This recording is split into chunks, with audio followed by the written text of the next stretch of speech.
Selamat pagi dokter dan teman-teman. Saya Afifa. Di sini saya akan membahas tentang kolik renal.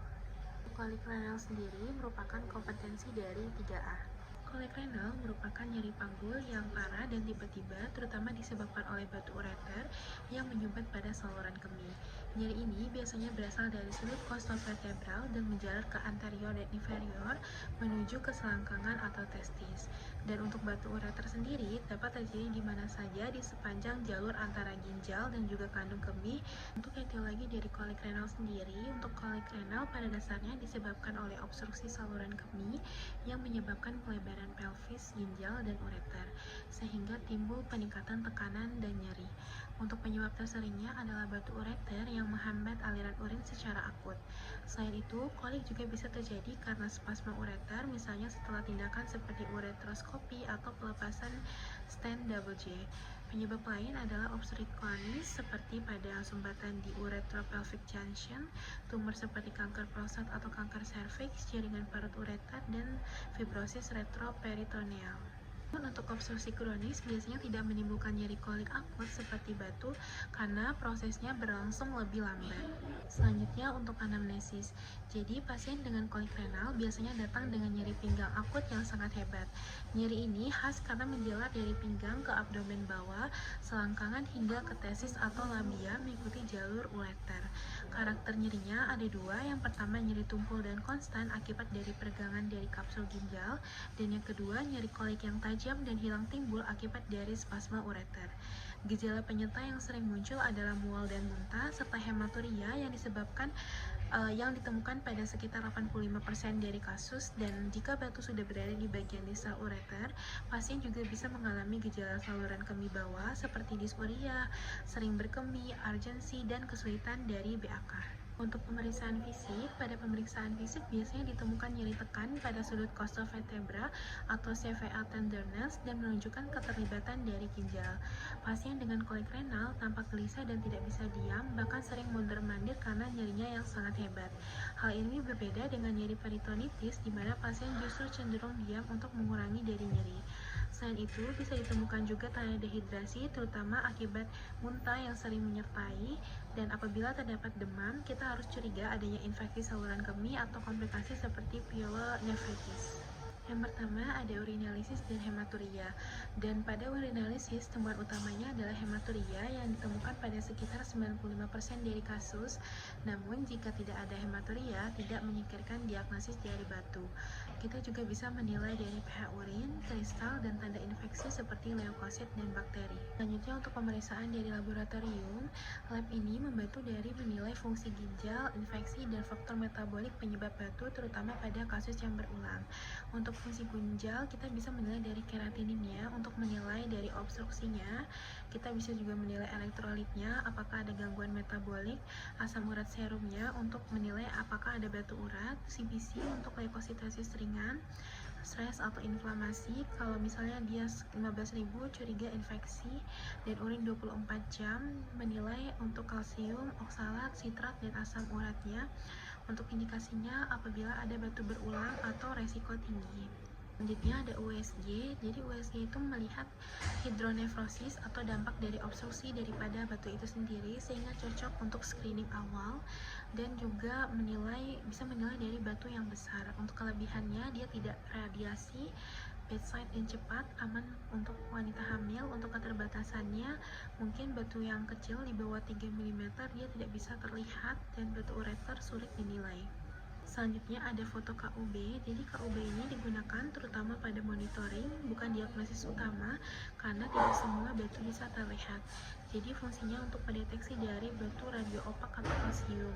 Nah, dia tidak terlihat pada batu asam urat dan batu kecil. Untuk kegunaannya hanya untuk follow up. Ada CT scan non kontras. Ini merupakan gold standarnya. Untuk sensitivitasnya 98% dan spesifisitasnya kurang lebih 100% untuk menilai dari ukuran batu, lokasi, derajat obstruksi, diagnosis banding. Namun untuk kekurangannya, dia memiliki radiasi yang tinggi.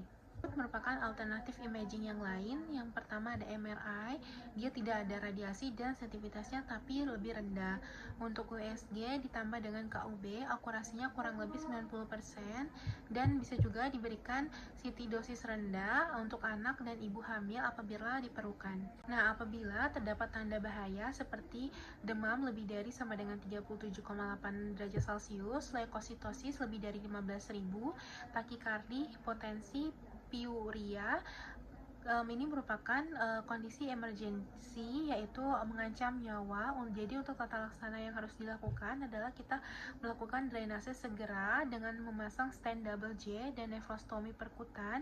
Dan untuk diagnosis dari kolik renal sendiri terutama ditegakkan secara klinis dari pemeriksaan fisik, penunjang dan juga anamnesis. Nah, gejala khasnya adalah nyeri kolik hebat yang menjalar dari pinggang ke lipat paha mengikuti dari jalur ureter.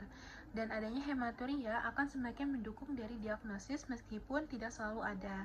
Dan pada pemeriksaan fisik biasanya ditemukan CVA tenderness. Untuk memastikan diagnosis, dilakukan pemeriksaan imaging seperti CT scan, USG atau KUB di mana ditemukannya batu untuk menegakkan diagnosis definitif.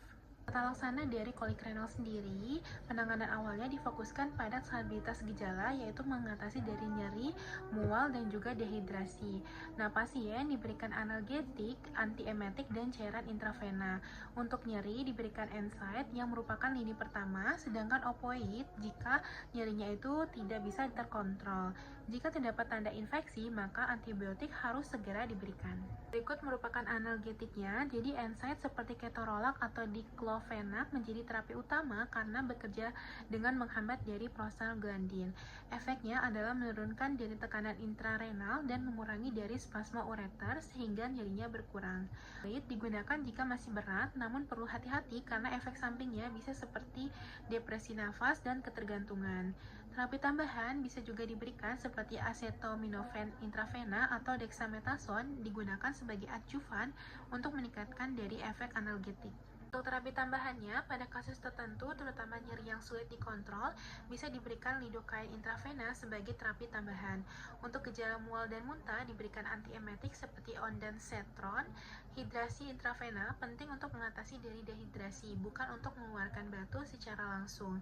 Pada beberapa kasus, bisa dilakukan blok saraf untuk membantu mengurangi dari nyerinya. Selanjutnya ada medical expulsive therapy. MET ini digunakan untuk membantu dari pengeluaran batu secara spontan, terutama pada batu yang kecil di ureter distal.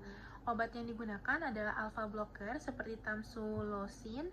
Obat ini bekerja dengan merelaksasi dari otot polos ureter sehingga batunya bisa mudah keluar. Antibiotik sendiri tidak diberikan secara rutin hanya jika terdapat tanda infeksi seperti demam, leukositosis, atau bakteri urea.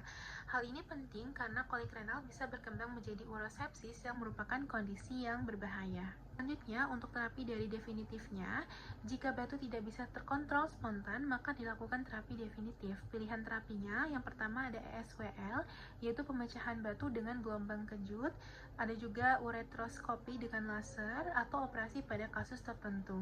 Untuk indikasi dari operasi sendiri, indikasi dari tindakannya yaitu batunya tidak keluar setelah 4-6 minggu, nyeri yang menetap lebih dari 3 hari, adanya anuria atau obstruksi berat, ada infeksi seperti pyeonefrosis, serta batu yang berukuran besar biasanya lebih dari 7-10 mm.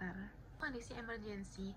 Nah, untuk kolik renal sendiri menjadi emergensi jika terdapat pyelonefritis obstruktif atau urosepsis, dan pada kondisi ini terapi utamanya adalah drainase segera, baik dengan pemasangan stent double J atau nefrostomi perkutan. Perlu ditekankan bahwa antibiotik saja tidak cukup tanpa adanya drainase. Pencegahan dari batunya sendiri. Setelah dari fase akut, penting dilakukan pencegahan. Pasien dianjurkan untuk minum cairan minimal 2-2,5 liter per hari, mengurangi garam dan protein hewani, dan meningkatkan dari konsumsi buah dan juga sayur-sayuran. Nah, terapi yang juga disesuaikan dengan jenis batunya. Misalnya untuk kalium sitrat, untuk batu asam urat, allopurinol untuk hiperurisemia, diuretik tiazid untuk hiperkalsuuria. Pencegahan dari batunya sendiri. Setelah dari fase akut, penting dilakukan pencegahan. Pasien dianjurkan untuk minum cairan minimal 2-2,5 liter per hari, mengurangi garam dan protein hewani, dan meningkatkan dari konsumsi buah dan juga sayur-sayuran. Nah, terapi yang juga disesuaikan dengan jenis batunya. Misalnya untuk kalium sitrat, untuk batu asam urat, allopurinol untuk hiperurisemia, dictiazid untuk hiperkalsiuria.